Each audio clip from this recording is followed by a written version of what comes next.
All right, guys, it's Monday. Another Monday. Christmas. Oh, yeah, it is Christmas week. Is it? Because this is the 19th. And boy. Christmas is Sunday. Who's ready?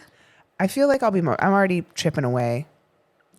I need to remember all the rules. We have so many rules in our different different sides of the families, like who you buy presents for, who you don't. Yeah.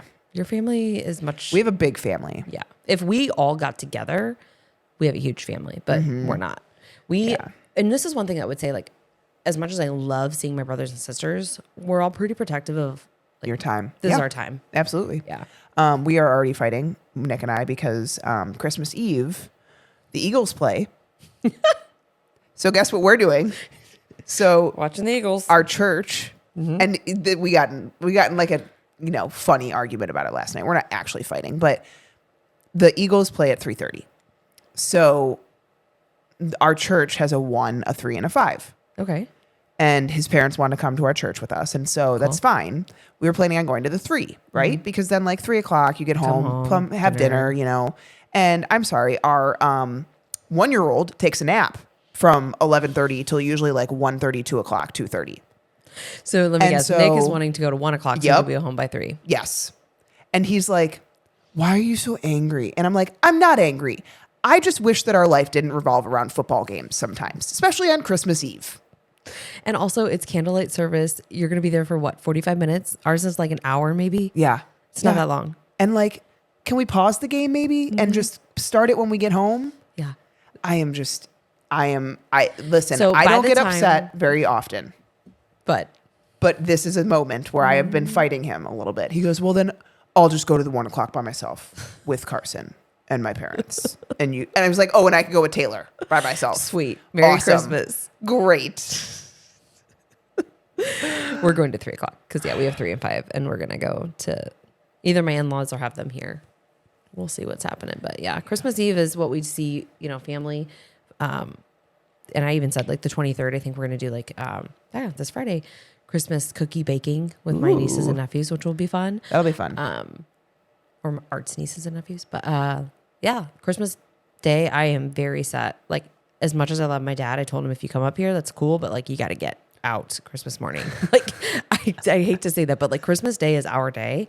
We protect it. So I did tell him, I was like, if you want to come Friday night, cool. You can go back after we get a Christmas Eve. 'Cause I like to have my dad here, but yeah.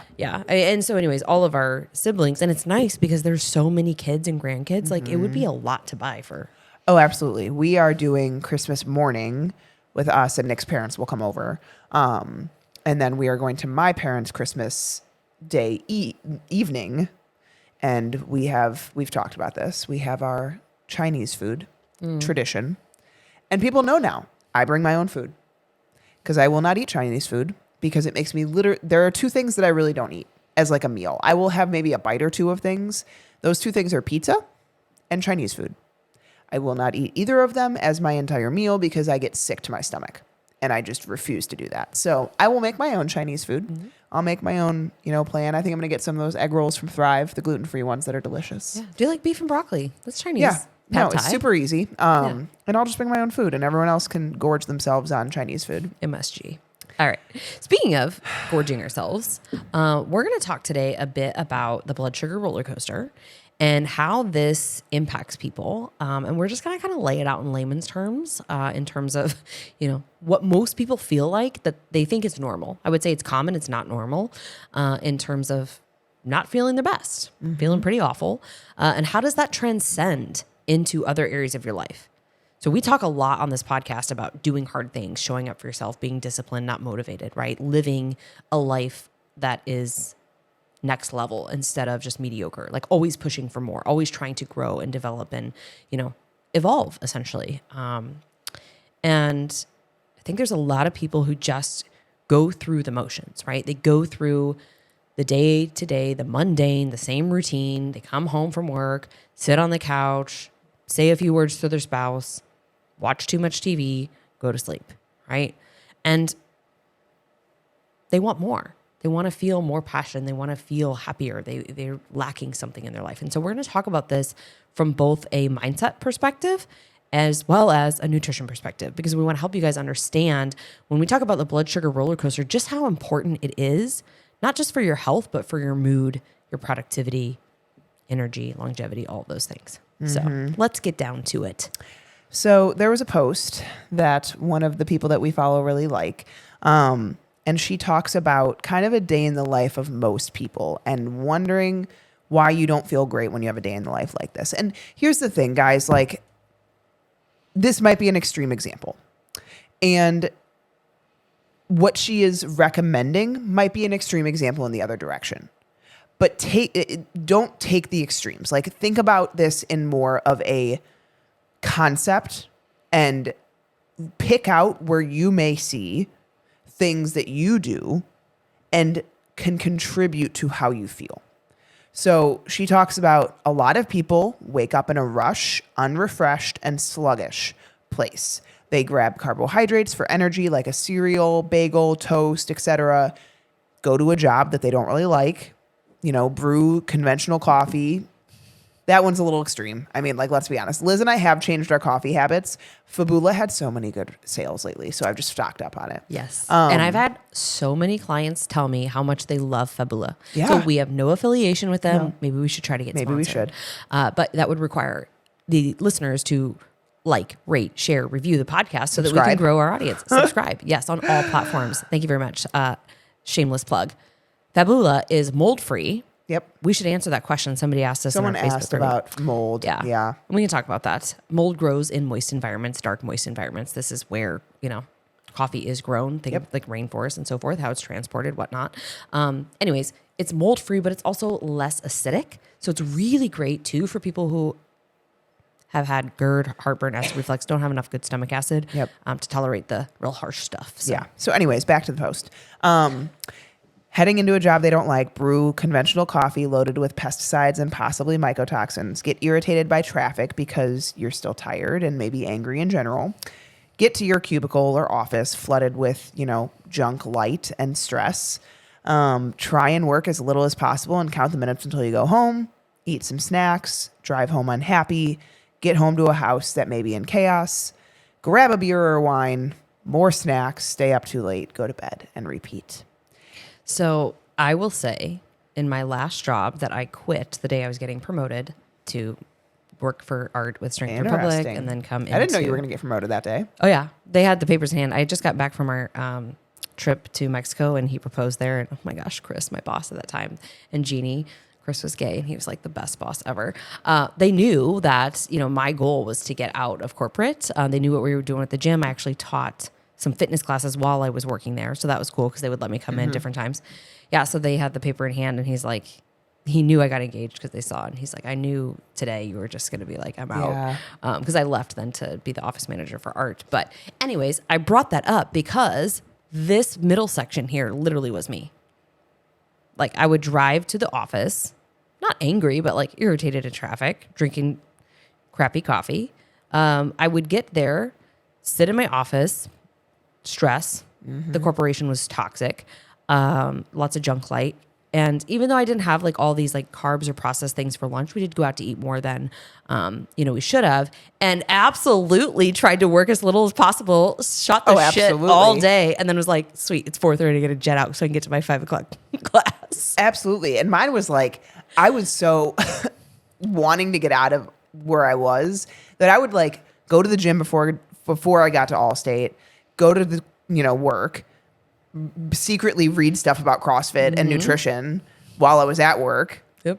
I would fall asleep in meetings because I was getting horrible sleep trying to wake up early and work out. And like, then I would go home and, drink on the weekends and Sunday fun day and be hungover on Monday. And because you hated what you were doing. I hated what I was doing. And now I'm like, we need more hours in the day to do all the things that we want to do and the time to create all the things we want to create. So anyways, and listen, we get it. I mean, obviously people have to work and you are going in, if you're back into the office now, right, to corporations where, listen, I hope that you guys have an environment that's like, Google or, whatever these like top culture environments are. I hope that that's where you work. And I hope that you love what you do and that you're passionate about it. But let's bring this back to what we're starting our day with, and how we're feeling energy-wise, right? So you wake up in a rush, maybe because the night before. And I always say to people who have trouble like in the morning time with their routine is look at your bedtime routine. That's what sets your morning up.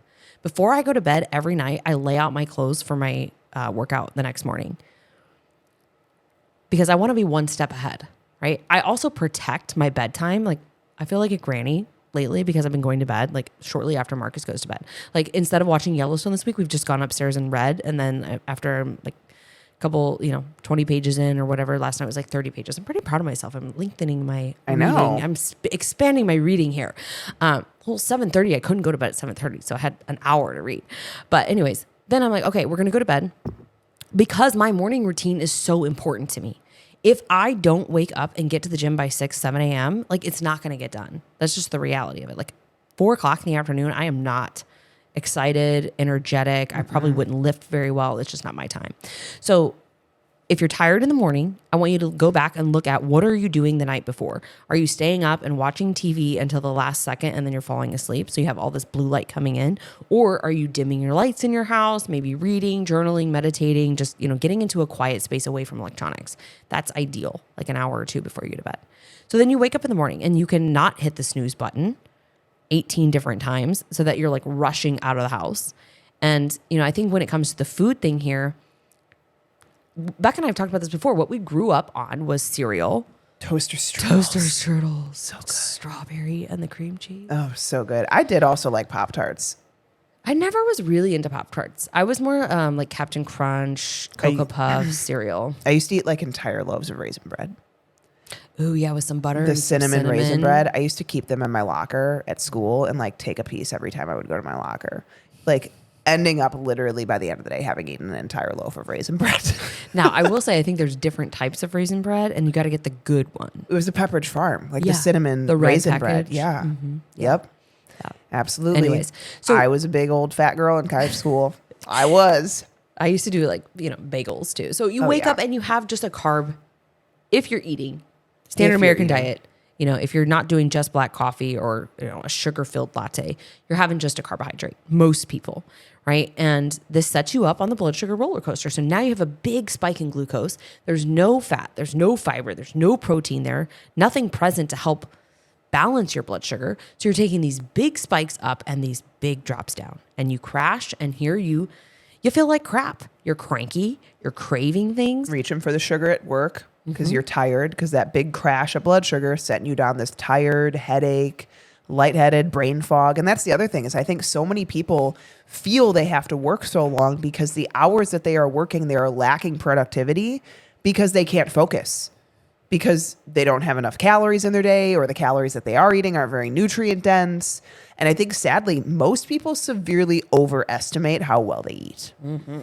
I eat healthy. How many times have I heard that? If I had $1 for every time someone told me they eat healthy, define healthy for me. What does that look like? And then people say, I don't eat a lot of pasta or breads. But they forget about all the other things that they consume that are processed, that they don't cook. All of those pieces matter here.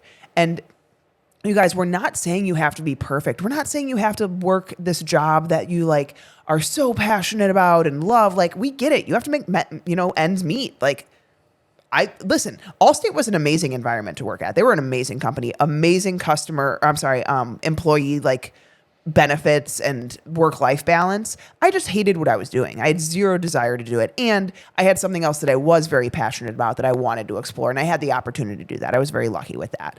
And so I'm not saying that every person is going to have that. And that's okay.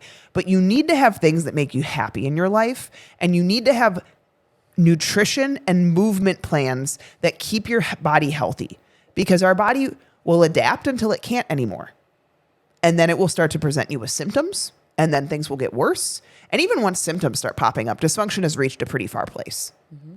Like, things have been brewing for a while before you're bloated, before you have headaches, before you have constipation or loose stools or whatever it is. And so, like Liz is talking about, a lot of the symptoms you have are probably because the inconsistency of your nutrition, your day-to-day, and the lack of healthy habits in your day.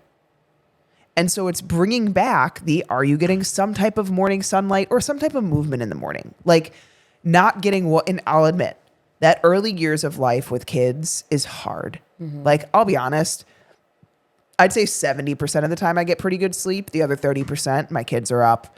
I'm up multiple times in the middle of the night. I'm up super early because Taylor's up crying. Like, I don't get good sleep. And that's the reality of it. But I think the things that I do despite that help me get through my day in a pretty good way.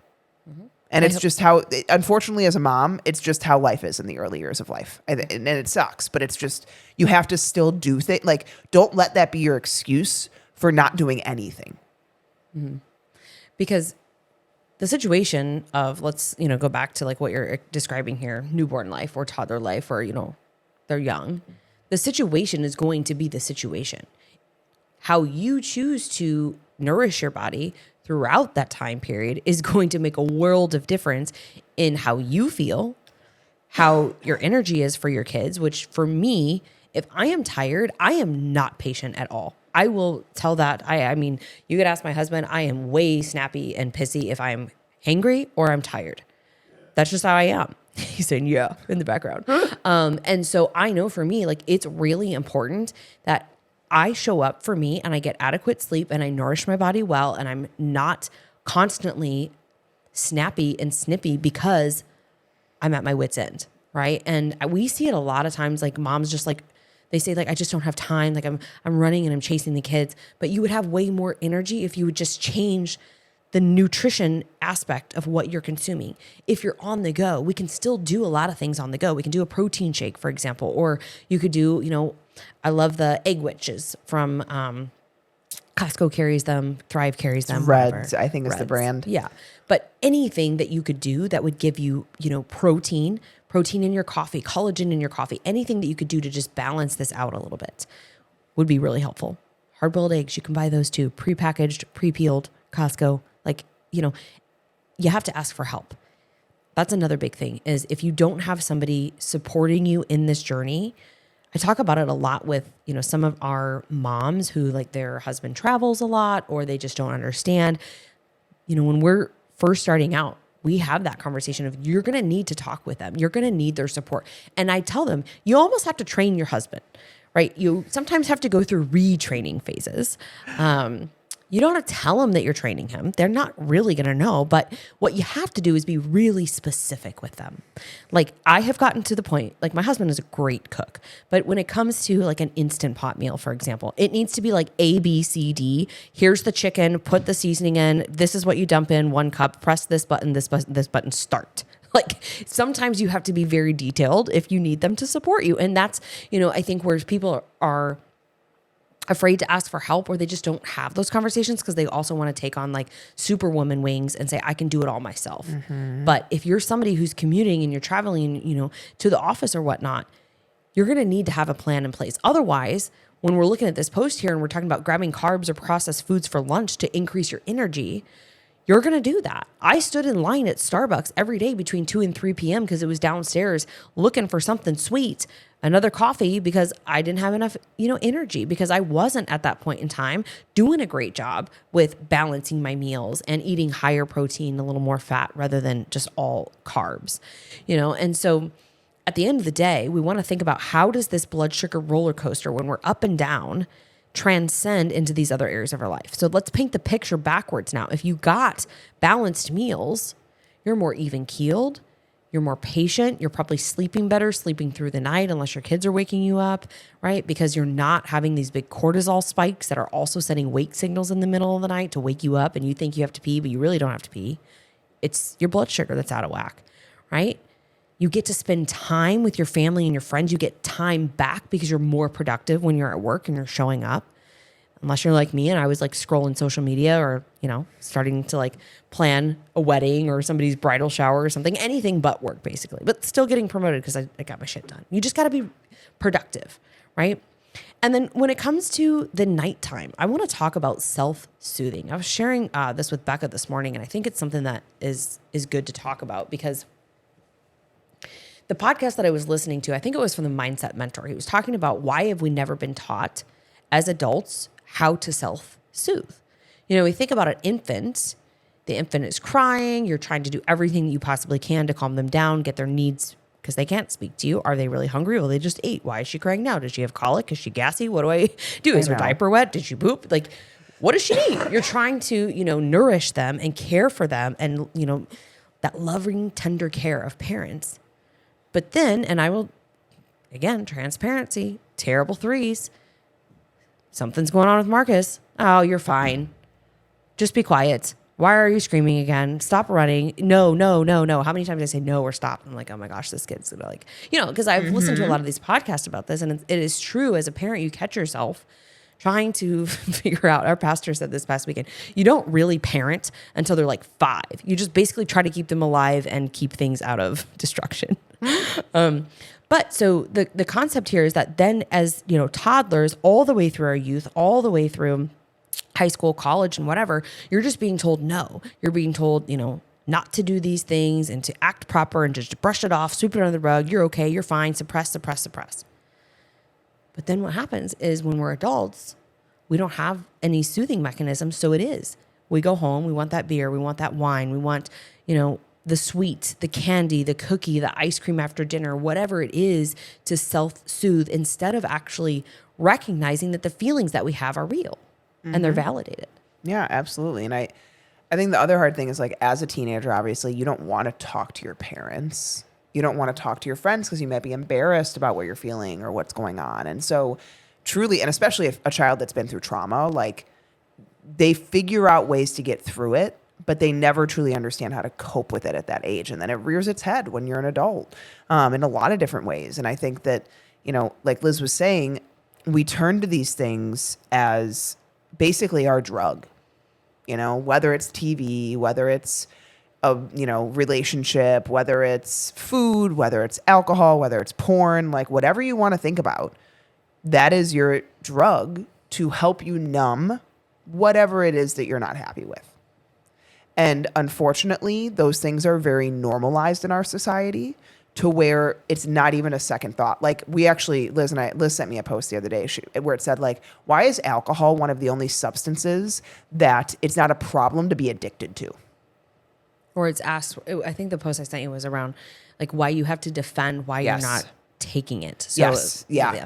Sorry, totally you have to defend. Recalled it. You have to defend why you're not drinking, And like, I think it's funny too, is like everybody's inkling automatically. It's like, oh, she's pregnant. Like, yes. No, actually, I just recognize that I don't sleep well. I don't lift well. Woof. I don't feel good. It doesn't serve me the way that, maybe it did it in some point in time. And I think the reason that I utilized it so much at that phase in my life was because I didn't have things that I looked forward to that made me happy that were affected by alcohol. Mm-hmm. Like, I didn't have my workouts or my kids or, the feeling physically of what I felt like better without it, because it was always a part of my life. And so I didn't care if I woke up hungover on Monday because I didn't have anything to look forward to. Like, and I don't mean that in such a negative way, but truly, like, I had a job that I didn't really care that much about. I went to, and it was a good job, but like, I didn't really care that much about it. I would work through my workouts and be like, oh, I hate how that I feel so crappy. But like, I wouldn't stop drinking. I wouldn't stop the weekends that I would like overconsume the wine or whatever it is. And we find these ways to just numb what we're not happy with. And that's okay in our society, but it's not okay. It's not okay because now we've normalized all these things. And now what is normal? Obesity, mental disease, medications, pharmaceuticals. Like, we're now in a place where disease is normal. And being healthy is completely abnormal. You're the weird one. You're the weird one that likes to wake up early and work out and maybe meditate and not drink and cook all your food. You are the weird one now. And you have to be able to accept that and be empowered by it and be proud of it. Yeah. But I also think on the flip side of this, I think you do a really good job. And for me, I feel like I do a really good job of like balancing this too. Like, yes, when you're around your family and friends, like Becca and Liz don't just like show up to parties and be like, hey, the weird holistic nutritional practitioners are here, brought all of our homemade food. No, I show up with a bottle of wine. I show up with some hors d'oeuvres that they don't know is actually dairy-free and gluten-free. Who gives a F? They don't know. They like it. They eat it. Yeah. I don't have to tell them. Yep. But I'm not there to talk about what I do. In fact, I actually hate talking about work outside of work and with our clients. So just an FYI. And please never ask to buy coffee for myself or for Becca to steal our ear or just ask a couple of questions. I'm just going to throw that out there too. I don't respond to those messages anymore because our time is What is valuable. your opinion on this? Yeah, what's your opinion on this? Oh, guys, come on. Well, pull up a seat and we could have a long conversation about it. But I don't actually have time because my schedule is Well, packed. the worst thing is the opinion on this is that there's probably 80 other things that you could benefit from doing that aren't this supplement or product or whatever it is. And there's so many questions that I have about your health history and everything that you're doing outside of this one thing you're asking me about. So that is why it is so hard to answer those questions. Rant over. But what we're saying is, so I was going back to like, you have to have a balance with this, right? Like Becca will still have, some sweets with her kids. Yep. I still like to do things, we love to go out to eat. Usually it's like once a week. We're kind of boycotting that currently for 3 weeks because we're going on vacation, and we had a couple of times that we were out over Thanksgiving. So we're like, we just don't need to. And I think this is where people lack the discipline to analyze the situation. We talked about this, one of the Friday fires around Thanksgiving is like looking at the accumulation effect. So you lack the discipline, even short term, like sprints. Like, could you intermittently restrict yourself from going out to eat or having candy or cookies or wine or whatever it is, because you know that on this day or this particular time you're going to be on vacation or you have an event? I don't think you should be super restrictive at events. I think you should do you at those events and enjoy what you want to enjoy, but at the same time not cater to everybody else and end up in the boat that is quickly sinking in the world that we live in today in terms of our health and our wellness. Yeah. Quickly sinking. It's a sinking ship. Yes. It's the Titanic. Yes. You have to want more, you guys. And I think that's probably why you're listening to our podcast or like similar podcasts, because you want more for yourself and you're not sure how to change that. You're not sure where to start. It takes evaluating. It takes evaluating your day to day. And like we always say, if you are somewhere that you do not want to be, even if you feel like you're doing everything right, something needs to change. You will not see change without change.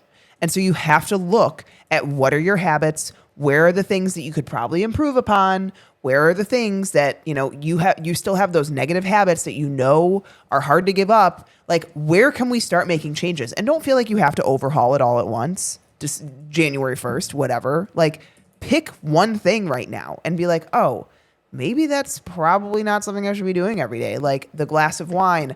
There was a post that I saw that talks about like mommy wine time is toxic. This whole movement of like, I had a long day, I need a glass of wine. Wine is not good for you. It is not good for your sleep. It is a toxic to the body.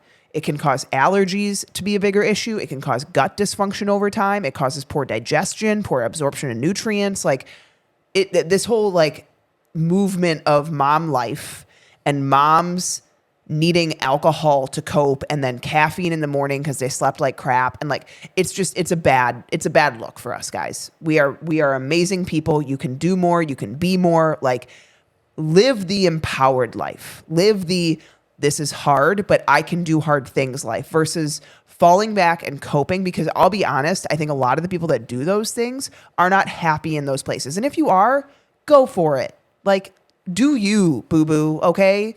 Be happy there. That's fine. But I think a lot of people aren't. And those are the people that need to evaluate in your day-to-day what should change. What is a habit that is not serving you? What habits can you place that are serving you? I'm not saying you have to wake up at 4:30 a.m. and go and meditate and get morning sunlight because it's impossible to get at 4:30 a.m. in the wintertime. Like, I'm not saying you have to go do all these things, get in a cold bath and exercise. Like, let's be realistic. Most people are not going to do those things, and that's okay. But what can you do? Are you not waking up early at all? And then you're feeling like you're in a rush every morning. Can you wake up 30 minutes earlier? Get some water, get a cup of coffee, and maybe journal first thing in the morning. Do something gentle.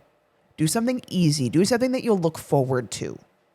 Versus like, I have to wake up at 4:30 a.m., get out of bed, and crush myself in a workout. No one wants to do that. I don't want to do that. I stopped doing that because I felt awful doing it.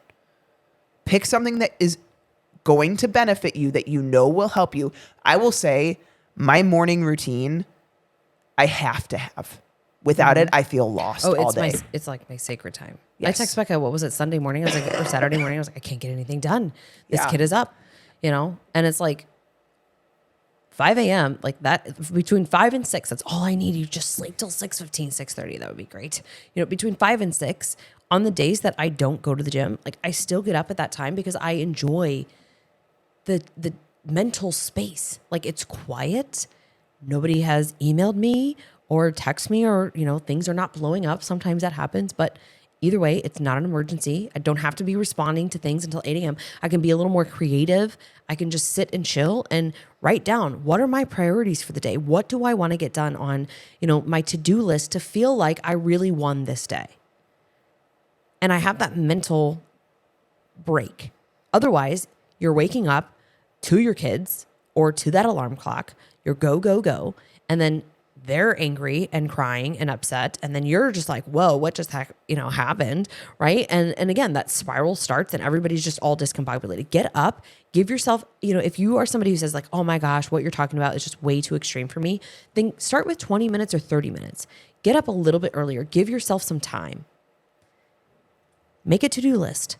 Think about what you're going to prepare for the day. If you haven't already prepped your food for the week, what are things that you could bring with you? Bag salad, rotisserie chicken, start there with some avocado. Like that's pretty easy. It doesn't take any preparation, but like we don't even go that far sometimes in society. It's like, I just didn't have time. Went to McDonald's again. Went to the Chipotle again. Felt like shit again. Don't know why I have the runs. It's because of the things that you're not doing, right? And so if you want to live an optimized life, you want to have good blood sugar, protein, fat, fiber every meal. That's how you do it.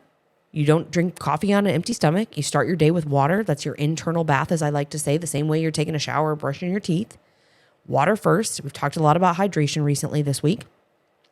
You try to get some movement. You get some fresh air throughout the day. You step away from this cubicle in this dark place, wherever it is that you're working, and you actually see the sun. And yeah, it might be 30 degrees outside and it might be freaking cold for some people, but maybe you just step outside for 5-10 minutes and get some fresh air and go for a walk. Do these things, and I guarantee you that automatically is going to start to uplift your spirits. You're going to have more energy. You're going to probably be more productive if you do this the right way. And then hopefully you've set some boundaries so that you can go home and shut off all of your emails.